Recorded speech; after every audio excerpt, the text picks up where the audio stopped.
Keene is one of America's greenest cities, and I understand that 164 towns have now passed a resolution demanding that Washington take action on climate change. But the reality is that while New Hampshire has been a model of innovation, Washington has failed to act.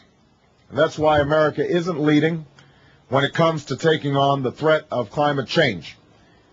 Washington's failure is the failure of a president who spent most of his time in office denying the very existence of global warming, suggesting that it might be a hoax.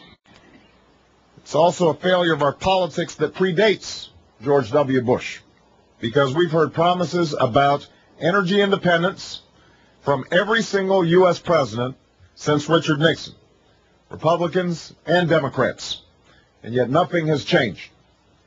The truth is, our energy problem has become an energy crisis, because no matter how well-intentioned the promise, no matter how bold the proposal, they all fall victim to the same Washington politics that has become more divided and more dishonest, more timid and more calculating, more beholden to the special interests that have the biggest stake in the status quo.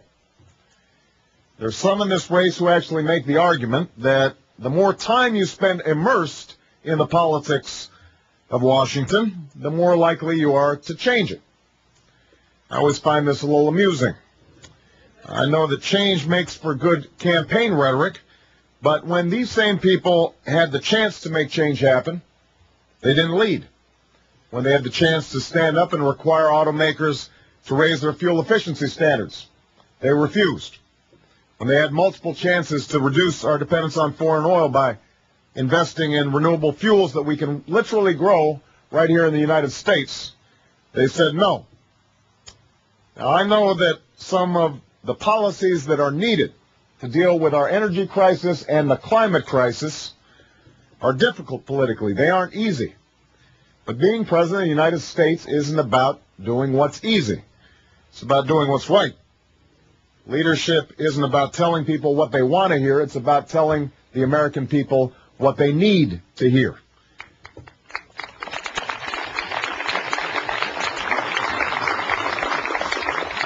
When I arrived in the United States Senate, I wanted to do whatever I could to build progress towards energy independence. I reached across the aisle to pass a law that will give more Americans the chance to fill up their cars with clean biofuels. I passed a law that will fuel the research needed to develop a car that can get 500 miles per gallon.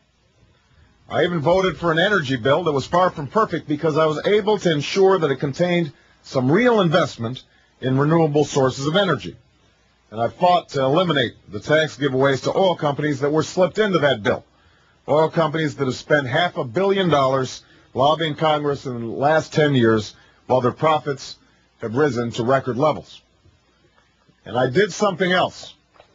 I knew that America hadn't raised fuel efficiency standards in our cars for over 20 years. Even though Japanese car companies that make more fuel-efficient cars are running circles around our own car companies. Even though we send hundreds of millions of dollars a day to some of the world's most dangerous regimes because of our reliance on oil. So I decided to try something new.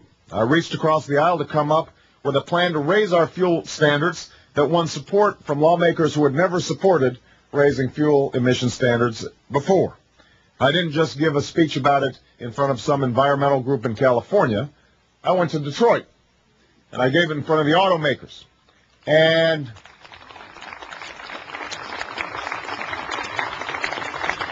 I have to admit, the room was really quiet. But I had to tell them that there will be no more excuses when I'm president. We will help them